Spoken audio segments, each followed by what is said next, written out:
Bonjour à toute la communauté LibraiRiche et bienvenue pour une nouvelle vidéo. Beaucoup de personnes se demandent comment économiser. Comment épargner une somme d'argent alors qu'elles sont endettées jusqu'au cou. Effectivement, la situation peut très vite devenir contraignante. Aussi, je vais t'expliquer le fonctionnement du système revolving que peu de personnes connaissent, d'où la source de leur endettement. Mais pas de panique puisqu'aujourd'hui je te présente 3 stratégies anti-dette très efficaces qui te permettront de t'en sortir une bonne fois pour toutes et je t'offre par la même occasion un cadeau, donc reste bien jusqu'à la fin de la vidéo.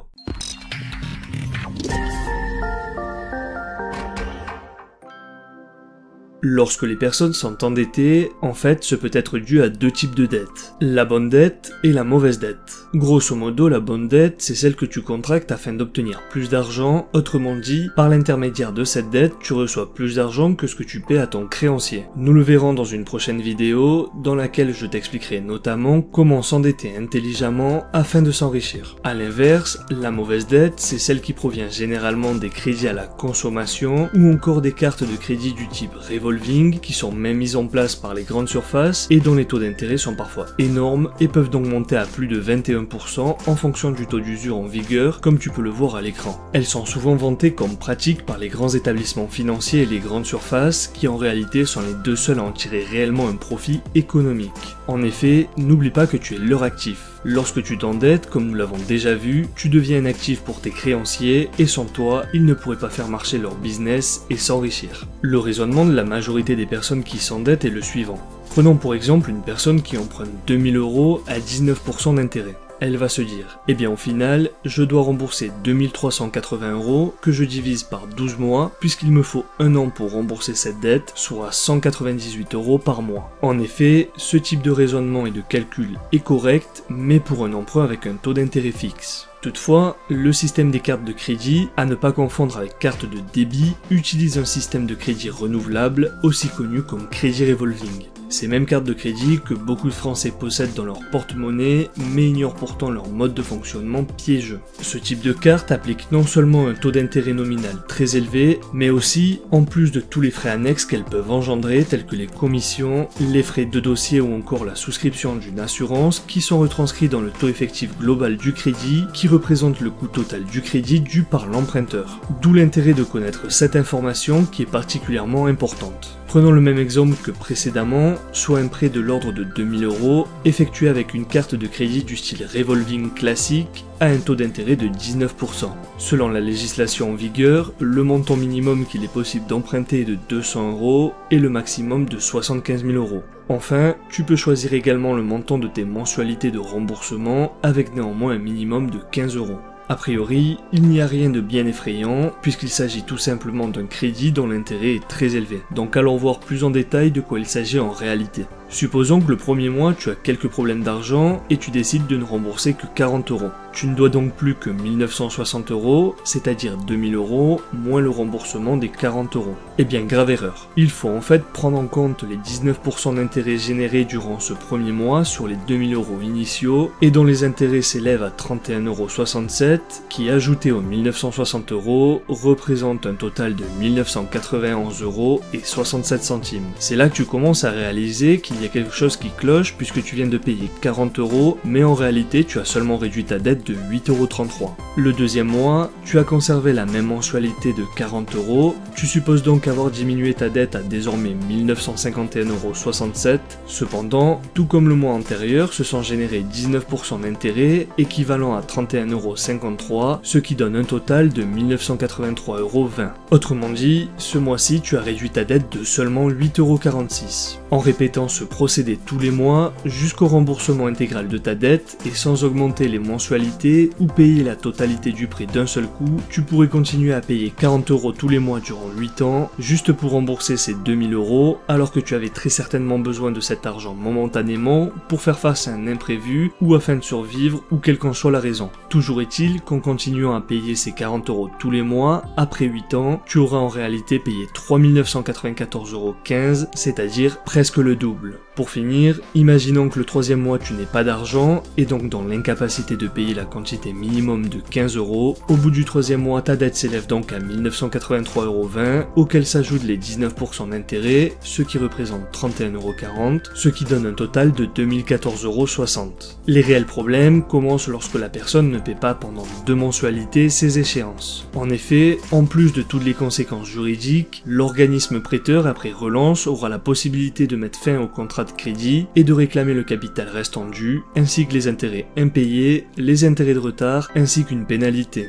Scénario catastrophe, car pour 12 mois d'impayés, la dette pourrait très facilement et très rapidement s'élever à plus de 3000 €. C'est tout simplement une descente aux enfers qui peut toucher malheureusement trop de personnes et peut très vite devenir insurmontable à cause de cet effet boule de neige. Néanmoins, et fort heureusement, depuis la loi Lagarde entrée en vigueur le 1er mai 2011, la législation impose des durées de remboursement maximales qui ne peuvent pas excéder 3 ans si le montant total du crédit est inférieur ou égal à 3000 € et 5 ans si le montant total du crédit est supérieur à 3000 €. Ainsi, et pour reprendre notre exemple, selon la législation française en vigueur, si la personne emprunte 2000 € à 19% d'intérêt, ce sera sur 3 ans maximum, vu qu'il s'agit d'une somme inférieure à 3000 €, elle remboursera donc des mensualités à hauteur de 74 € minimum. Cela équivaut au paiement d'une dette de l'ordre de 2630,96 € au lieu des 2000 €. Toujours est-il que malgré les efforts déployés par le législateur en faveur de l'information et de la protection des consommateurs, la situation non seulement ne s'arrange pas, mais perdure. En effet, d'après une enquête menée en 2018 par la Banque de France, on constate que les crédits renouvelables sont présents dans près de 68% des dossiers de surendettement et qu'il suffit de 2 échéances mensuelles impayées pour que le défaut de paiement soit caractérisé, ce qui entraîne l'inscription automatique au fichier de la Banque de France des incidents bancaires de remboursement de crédit aux particuliers. Ce système est donc dangereux et c'est une source de surendettement.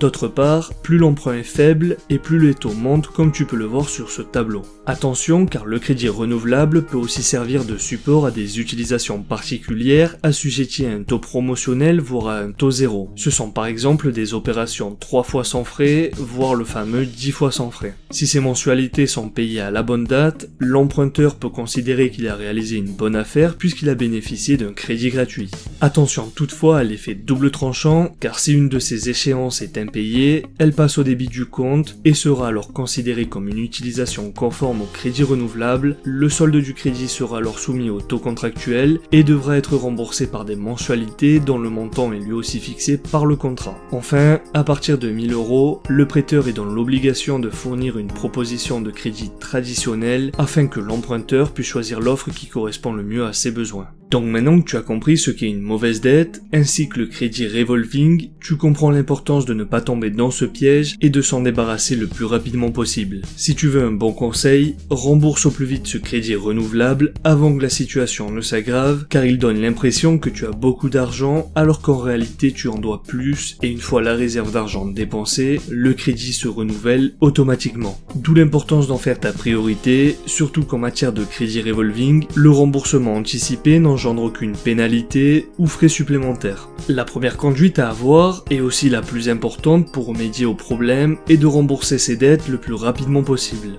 Beaucoup de personnes se demandent comment est-il possible d'épargner de l'argent alors qu'elles sont endettées. Pour ce faire, nous allons analyser la stratégie des 6 comptes. Si tu n'as pas assez d'argent avec le compte des besoins indispensables estimé à 55% de tes revenus, il te faut alors mettre en place un plan d'urgence. Aussi, je t'invite à voir une vidéo qui traite de ce sujet, dont tu trouveras le lien dans la description, et dans laquelle je t'explique l'importance d'épargner et ce système des 6 comptes qui te permet justement de mettre de l'argent de côté sans effort. Donc pour commencer à thésauriser un certain capital, la priorité est de faire un suivi détaillé de tes frais afin de pouvoir discerner les frais superflus de ceux strictement nécessaires. Constat judicieux qui te permettra d'éliminer les frais inutiles et réserver ainsi cet argent exclusivement aux frais réels et non plus aux caprices. Quand je parle de frais nécessaires, j'entends par là tout ce qui est nourriture, frais de logement, électricité ou autres dépenses courantes. Tu devras donc supprimer momentanément les frais qui ne sont pas indispensables comme les restaurants, les sorties, loisirs répétés, repousser éventuellement certains voyages et autres frais dispensables tant que ta situation ne s'arrange pas. À tous ceux qui ne savent pas comment se sortir de l'endettement rapidement, les conseils de base sont aussi de trouver une façon d'augmenter les entrées d'argent en acceptant des petits boulots, vendre des biens, faire l'acquisition d'actifs ou encore monter un business qui ne requiert que peu d'argent comme nous l'avons déjà vu dans la vidéo des business sans investissement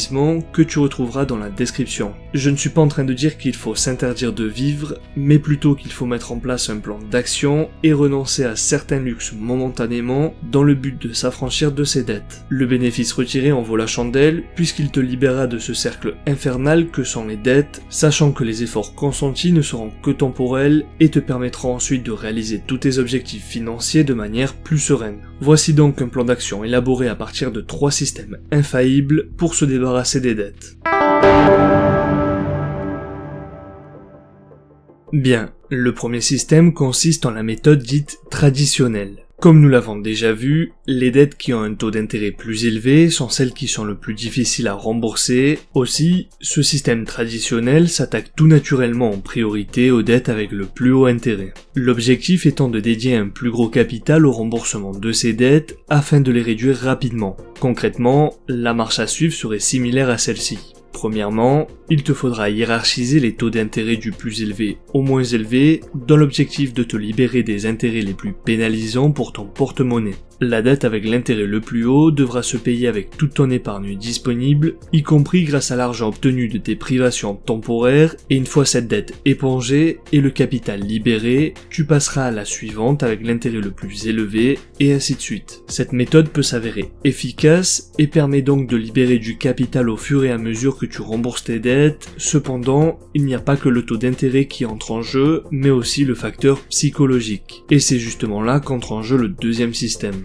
Le deuxième système, c'est celui dit du confort psychologique. Dans la première méthode, le problème est que si ta première dette est très élevée, tu mettras plus de temps à obtenir des résultats tangibles et tu pourrais donc finir découragé. C'est pour cela que cette deuxième stratégie, qui est l'inverse, peut s'avérer plus efficace psychologiquement parlant. En effet, ici tu ordonnes tes dettes de la plus petite somme due à la plus grande, ainsi cela te libérera des dettes plus rapidement, ce qui te procurera plus de motivation. Enfin, le dernier système est plus flexible, c'est la méthode dite de gestion autonome. Cette stratégie est similaire aux deux précédentes, la seule différence, c'est que tu gères toi-même l'ordre de priorité de tes dettes, et s'il y a une dette en particulier que tu veux liquider, quelle qu'en soit la raison, tu la places en priorité. Tu peux aussi faire un mixte des deux systèmes antérieurs, en alternant grande dette et petite dette, ainsi tu pourras faire varier tes objectifs et gagner plus de temps.